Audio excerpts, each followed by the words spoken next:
Good morning friends.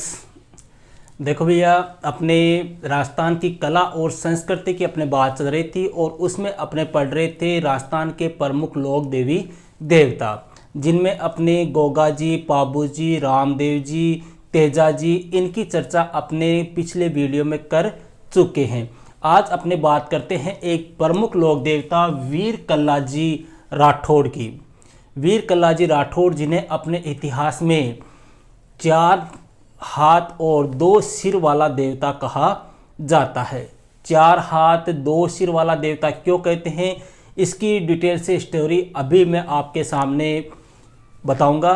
तो आप लोगों से रिक्वेस्ट है कि सभी जो है वीडियो में अंत तक आप बने रहे। तो देखो भैया, सबसे पहले बात करते हैं वीर कल्लाजी राठौड़ की। देखो, इनके जन्म की बात करें तो भैया इनका जन्म जो है वो हुआ था 1544 ईस्वी में। कहाँ पर हुआ था? अपने नागौर जिले में। भैया नागौर जिले में एक तहसील पड़ती है मेड़ता, और वहीं पर एक गांव है जिसका नाम है सामियाना गांव। वहाँ पर इनका क्या हुआ था? जन्म हुआ था। इनके जो पिता थे उनका नाम था आस सिंह। आस सिंह। देखो, कई बुक में अचल सिंह भी लिखा होता है और कई बुक्स में आस सिंह भी लिखा आता है, लेकिन जो अथेंटिक जो अपने बुक्स है उनके अकॉर्डिंग जो करेक्ट आंसर है वो क्या है? आस सिंह है। और इनकी माता जो थी उनका नाम था भैया श्वेत कंवर। अब देखो, इनके बारे में हो सकता है आप लोगों ने नहीं सुना हो, लेकिन इनका जो सीधा सा परिचय है वो मैं आपको इस प्रकार से करा देता हूं कि भैया मीराबाई जो है, जिनका नाम आपने सुना होगा, सभी मीराबाई से भले भांति परिचित है। तो ये मीराबाई जो थी वो वीर कल्ला राठौड़ की क्या लगती थी? बुआ लगती थी। समझ गए? मतलब ये क्या थे? बुआ भतीजे थे। देखो भैया, अब थोड़ी सी अपने इनकी स्टोरी जानने से पहले एक आपको मैं बताना चाहूंगा कि इनके जो ताऊ थे उनका नाम था जयमल राठौड़। ये जयमल राठौड़ कौन है? देखो, आपको पता हो 1567-68 ईस्वी में अकबर ने आक्रमण किया था चित्तौड़ के दुर्ग पर, और उस समय चित्तौड़ का शासक था अपने महाराणा उदय सिंह।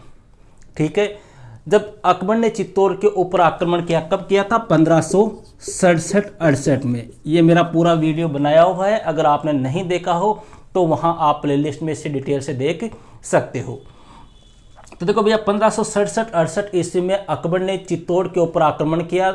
उस समय चित्तौड़ के शासक थे महाराणा उदय सिंह। उदय सिंह वही है जिन्होंने उदयपुर शहर बसाया था। महाराणा प्रताप के जो क्या थे? पिता थे। और उदय सिंह की मृत्यु जो है वो होली के दिन हुई थी। ठीक है भैया, तो उदय सिंह जो है वो चित्तौड़ छोड़कर गोगुंदा चले गए और चित्तौड़ की जिम्मेदारी किसको सौंप दी? जयमल राठौड़ और फत्ता को सौंप दी।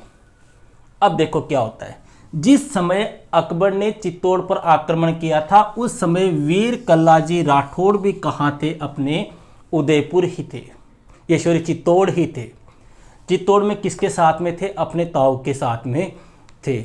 अब यह अकबर ने जब आक्रमण किया तो ऐसा कहते हैं कि अकबर के पास एक बंदूक थी, इसका नाम था संग्राम।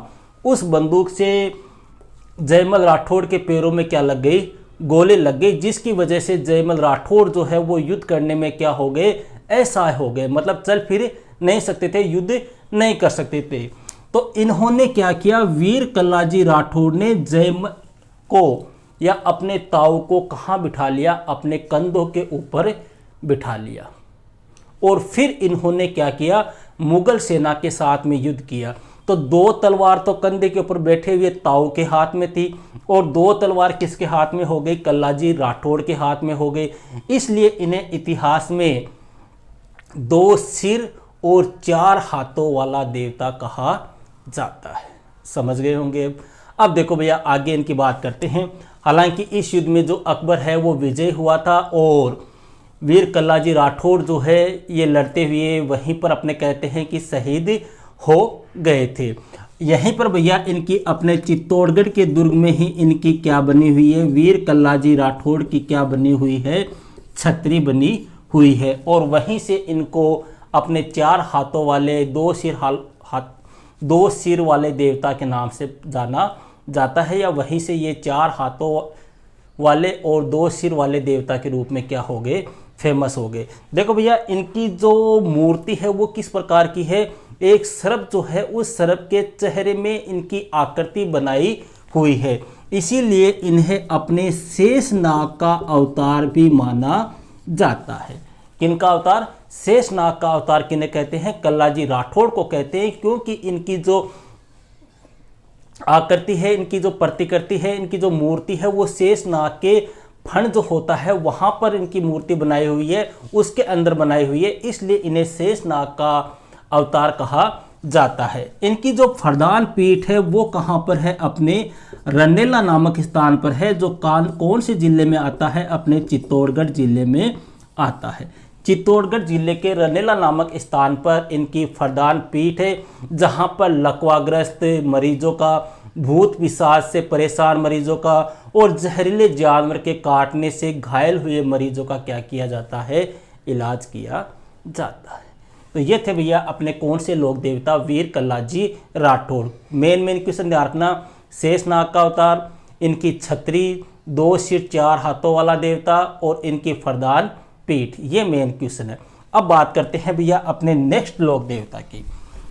देखो, अब मेन जो लोक देवता थे वो अपने हो चुके हैं। अब जितने भी लोक देवता हैं उनके ज़्यादा विशेष क्वेश्चन नहीं बनते, 1-1-2 क्वेश्चन बनते हैं, इसलिए इस वीडियो में अपने 2-3 लोक देवताओं की एक साथ ही चर्चा कर लेते हैं। नेक्स्ट लोक देवता की बात करते हैं भैया अपने हड़बूजी। हड़बूजी, ठीक है, हड़बूजी सांखला थे, ये सांखला जो राजपूत होते हैं ना उनमें आते हैं हड़बूजी सांखला। भैया ये भी अपने जो राजस्थान के पंच पीर है उन पंच पीरों में ये शामिल है। पंच पीरों की ट्रिक आपको मैंने बताई थी, गोपा मेहरा, गोगाजी, पाबूजी, मेहाजी, हड़बूजी और रामदेव जी। तो अब बात करते हैं भैया हड़बूजी सांखला की। देखो, इनका जन्म जो है भैया वो बुढ़ेल में हुआ था, और बुढ़ेल जो है वो अपने कौन से जिले में आता है? नागौर जिले में आता है। इनका सीधा सा इंट्रोडक्शन आपको ऐसे करवा दूं कि अपने जो प्रमुख लोक देवता पंचपीर जो रामदेव जी है, उन रामदेव जी के साथ में इनका कैसा रिश्ता था? मौसेरे भाई का रिश्ता था। मतलब रामदेव जी और ये हड़बूजी दोनों कैसे भाई थे? मौसेरे भाई थे। ये अपने हड़बूजी जो है वो जोधपुर के शासक राव जोधा के समकालीन थे। राव जोधा वही है भैया जिन्होंने जोधपुर शहर को बसाया था, जिन्होंने जोधपुर में मेहरानगढ़ के दुर्ग का निर्माण करवाया था। इनका जो प्रमुख मंदिर है या इनका जो थान है वो भैया अपने बेंगटी में है, और बेंगटी कहाँ पर पड़ता है? अपने फलोदी में, और फलोदी कौन से जिले में है? आपके जोधपुर में। जोधपुर जिले में अपने बेंगटी नामक स्थान पर इनका क्या बना हुआ है? थान बना हुआ है, इनका मंदिर बना हुआ है। इस मंदिर की खास बात क्या है भैया? देखो, इस मंदिर की प्रमुख खास बात, इनकी प्रमुख विशेषता या हड़बूजी से संबंधित जो प्रमुख क्वेश्चन अपने पूछा जाता है वो क्या है?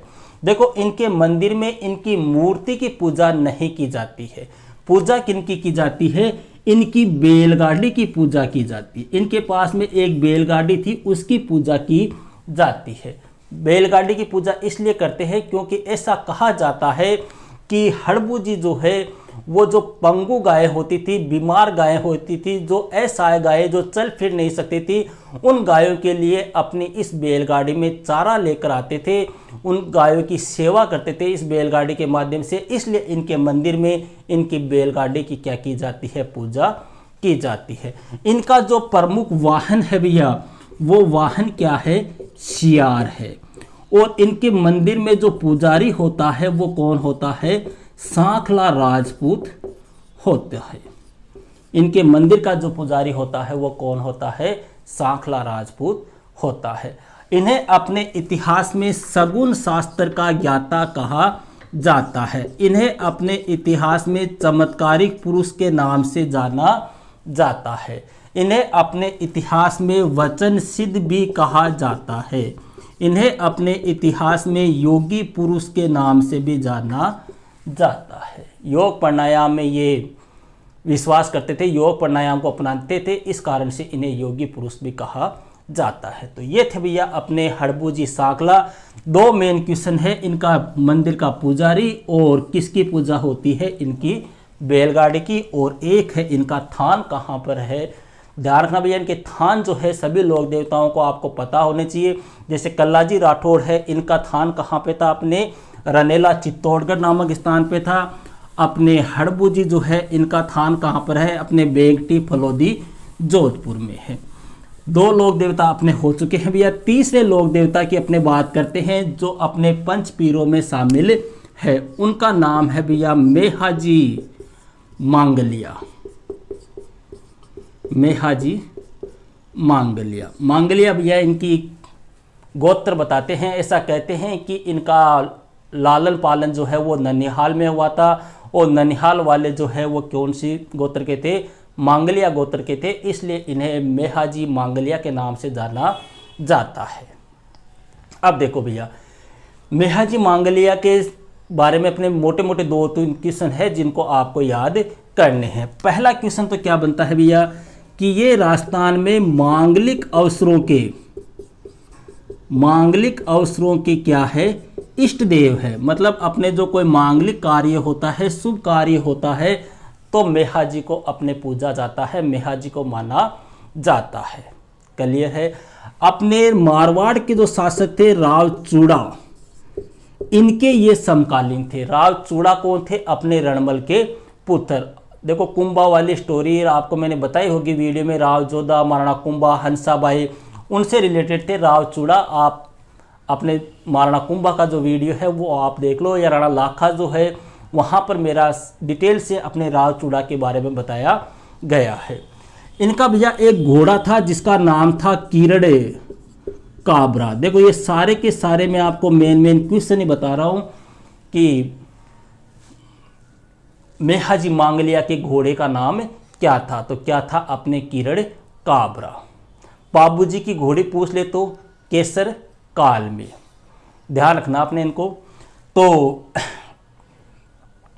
मेहाजी मांगलिया जो थे इनके पास में एक घोड़ा था जिनका नाम था किरण काबला, और ये मारवाड़ के शासक राव चूड़ा के समकालीन थे। इन्हें अपने राजस्थान में मांगलिक अवसरों का इष्ट देव माना जाता है। इनका जो प्रसिद्ध थान है वो कहाँ पर है, बापणी गांव में है। और बापणी गांव अपने कौन से जिले में आता है, जोधपुर जिले में स्थित है। कौन सा गांव, बापणी गांव। अर्थात इनका थान जो है वो राजस्थान के जोधपुर जिले में स्थित है। देखो हड़बूजी का थान भी जोधपुर में है और इनका थान भी जोधपुर में है। दोनों के थान में भैया कंफ्यूज मत होना। हड़बूजी जो है उनका गांव है बेगटी गांव, इनका जो गांव है वो कौन सा है, बापणी गांव। क्लियर है भैया। इनके बारे में ऐसा कहा जाता है कि इन्होंने जैसलमेर के शासक राणक देव के साथ में युद्ध किया था और युद्ध करते हुए ये वीर गति को प्राप्त हो गए थे। तो ये है भैया अपने राजस्थान के प्रमुख लोक देवता हड़बूजी सांकला। तो देखो भैया अपने रामदेव जी हो गए, पाबू जी हो गए, तेजा जी हो गए, गोगा जी हो गए, कल्लाजी राठौड़ हो गए, हड़बूजी सांकला हो गए, मेहाजी मांगलिया हो गए।